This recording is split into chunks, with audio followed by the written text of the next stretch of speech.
Today's case is a roller coaster of heartbreak, legal consequences, and jaw-dropping contradictions. We meet Trustee Butcher, yes, that's her real name, who's not just facing 2 felonies while already on probation, but is also 6 months pregnant, claims she wants help, and somehow managed to rack up new charges while allegedly trying to turn herself in.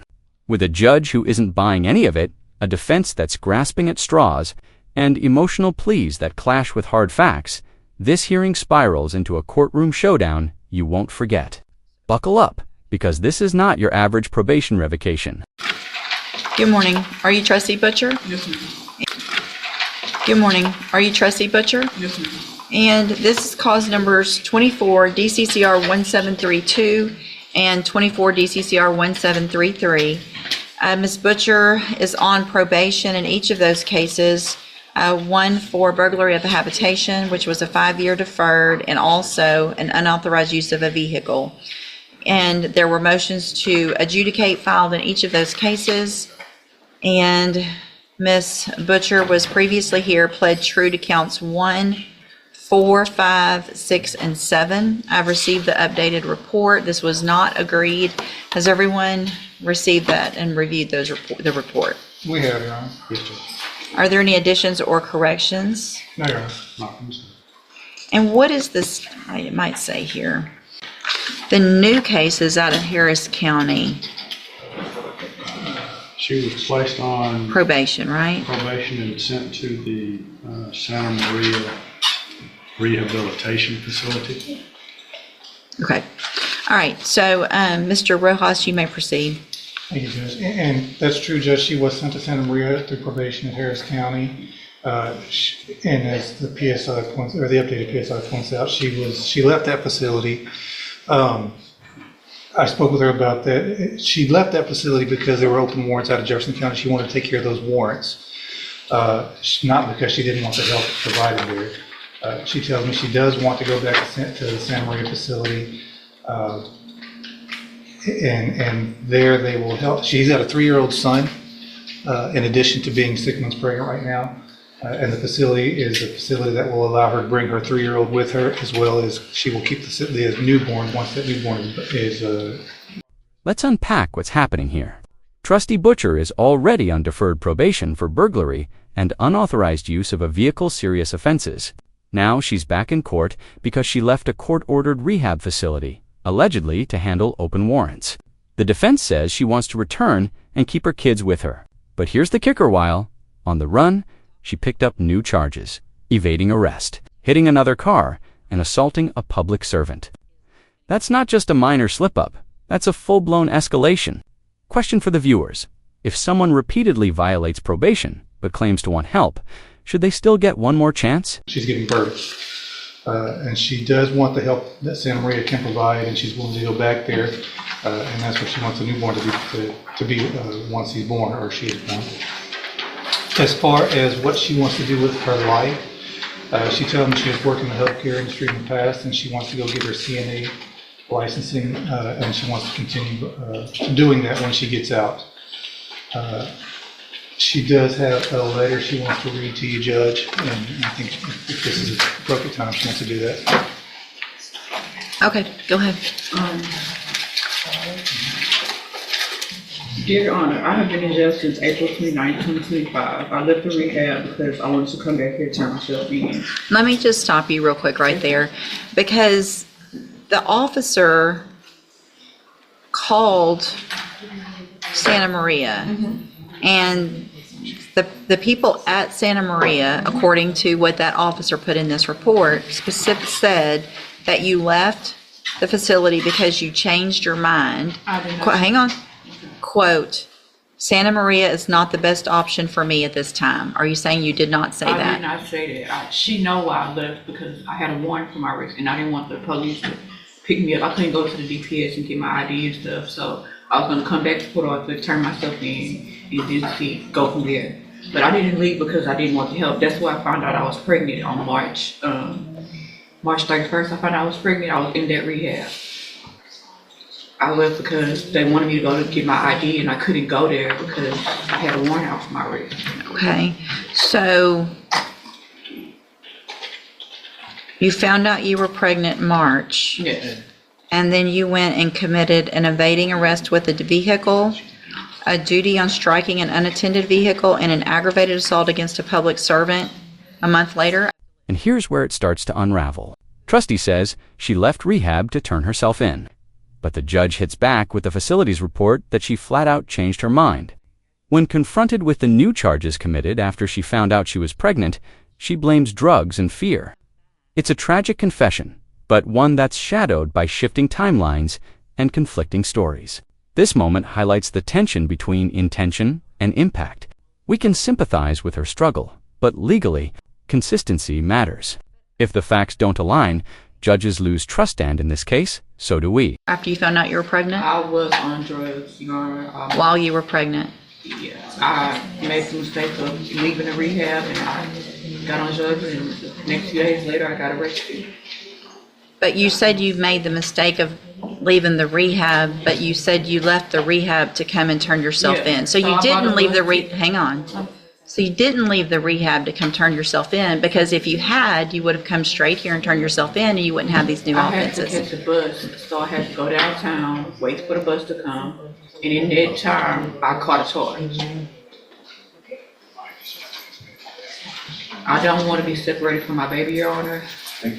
This is my, So in that time, hold on. So you had left the facility at least by April 17th, yes, and then your new charges were April 29th. yes, So that's 12 days Yes. of waiting on a bus and catching a I charge? didn't have the money, so I got the money together to catch the bus back out here, the Greyhound. And once I got the money, the day I was going downtown, I got arrested for trying to evade the police because I was on drugs. I was scared and I was on drugs. So all the times that you failed to report to the probation office, March 7th, March 10th,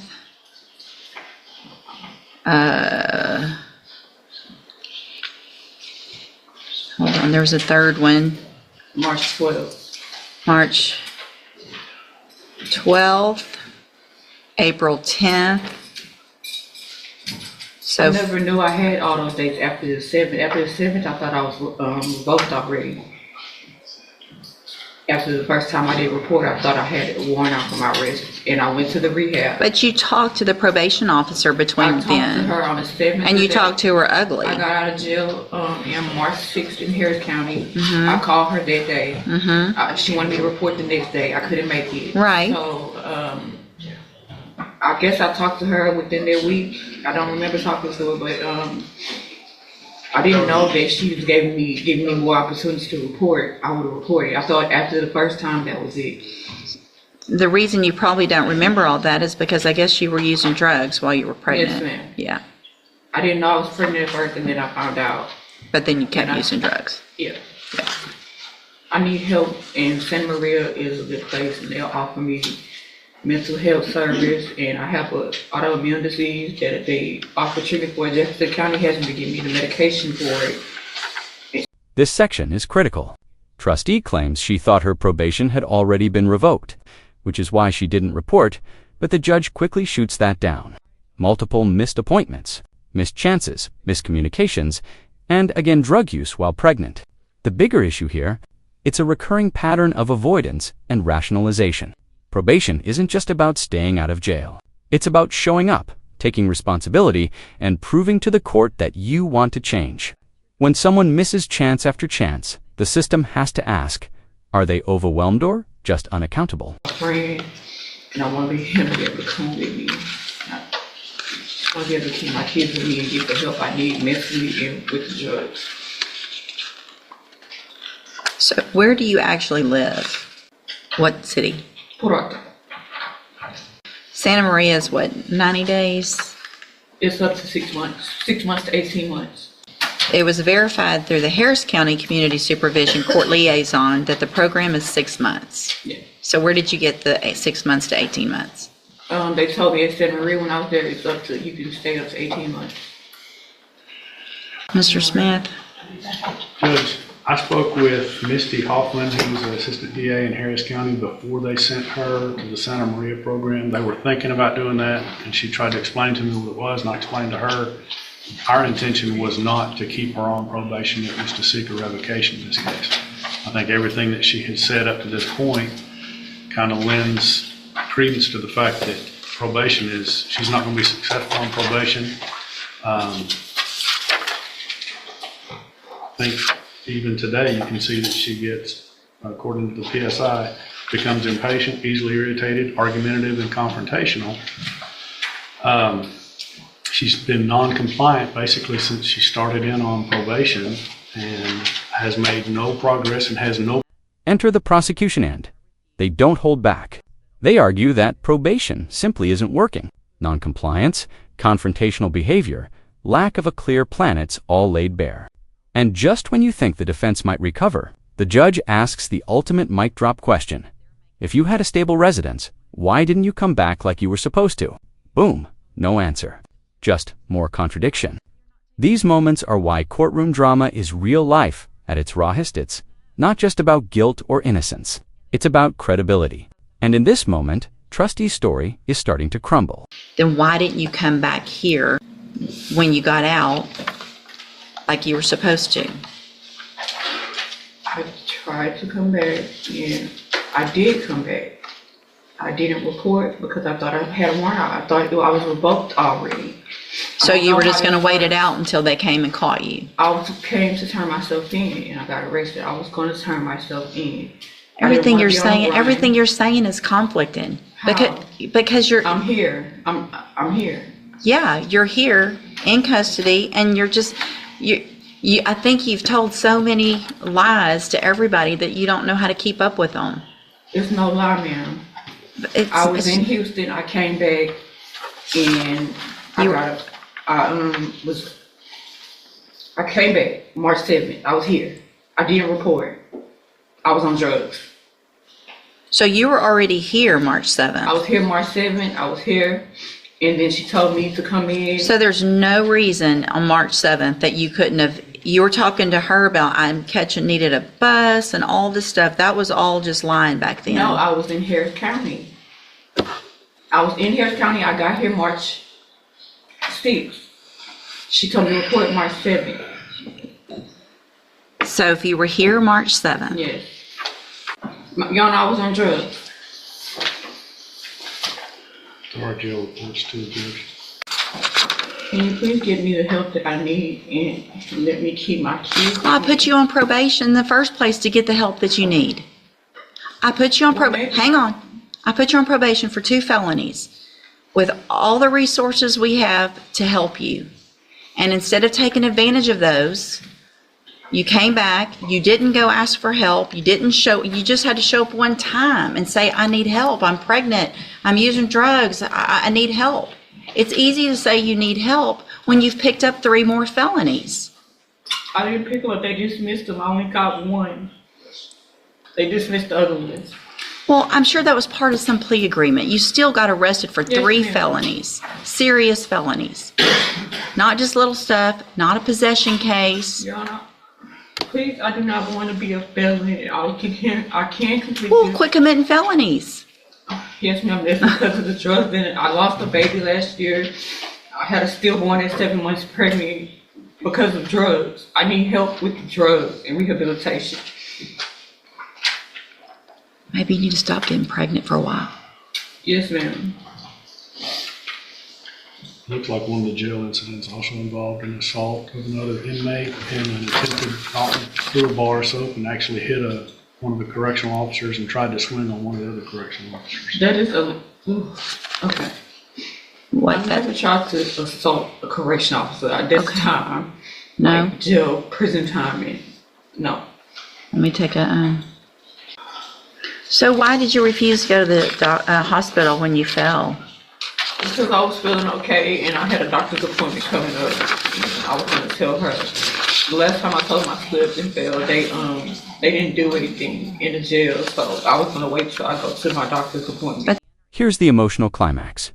The judge goes in highlighting how Trusty had every resource available and yet blew it. Instead of asking for help while pregnant and struggling, she vanished, used drugs, picked up more felonies, and even had violent incidents in jail. Trustee says, "I don't want to be a felon." The judge's reply, "Quit committing felonies. It's brutal, but fair." The system extended compassion with conditions. Those conditions were ignored. The irony, her desperate cry for help now comes too late. Viewers, what's your take? Should addiction and trauma outweigh repeated criminal behavior? Or is this where accountability must take the lead? Scared. I've never been to prison. Yeah, well, based on everything that I've already said, based on the fact that you stood here and told different stories about every single thing you said, based on the fact that you've already lost a baby and you're lucky you didn't lose this one, and who knows what's going to happen with this one because you were using drugs, based on the fact that you got felonies while you were on a felony probation, based on the fact that this lady here was trying to help you. You already left the place that you were given an opportunity to go to.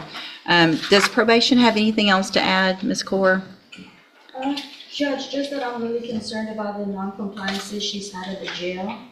Same. I'm really concerned about that. So here's what I'm going to do, Ms. Butcher, in cause number 24, DCCR 1732. I feel like you've given me no choice but to make sure that your child and children are safe and that the community is safe. I'm going to find that you entered your pleas of true to counts 1, 4, 5, 6, and 7 freely and voluntarily. Find those counts true. In 24 DCCR 1732, find sufficient evidence to find you guilty, and at this time find you guilty of burglary of a habitation. I'm going to sentence you to a term of 10 years in the institutional division of the Texas Department of Corrections. You will receive credit on that sentence for any time that you've been in custody that the law gives you the right to receive. In cause number 24 DCCR 1733, I'm going to find those counts true, find sufficient evidence to find you guilty, and at this time find you guilty of unauthorized use of a vehicle, sentence you to a term of 2 years in the state jail prison. You will receive credit on that sentence for any time that you've been in custody that the law gives you the right to receive. I'm going to need that signed. These cases will run concurrently, which means together at the same time. Why would you separate me from my kids? You separated yourself from your This kid. is my first time being in prison. Let me tell you, I've been in jail listen, 4 months. I got 10 more years I can add. Hold on, you're not going anywhere. Hold on, you're not done. That's not right. I'm handing you the trial court certification. No chance. You had chances. I'm handing you the trial court certification that shows this was not an agreement. You do have some rights to appeal. You can talk to Mr. Rojas about that. I'm also handing you a written admonishment regarding your ineligibility to possess a firearm or ammunition. Because of the judgment entered against you, you're ineligible under Texas law to possess a firearm or ammunition. Possession of a firearm or ammunition could lead to charges against you. Firearm is a legal term. You should read the written admonishment I provide you to see what devices qualify as a firearm. You need to sign that and I'll give you a copy of it. If you had showed me that you could behave in our jail, there might have been some other things that I would consider, but Thank you.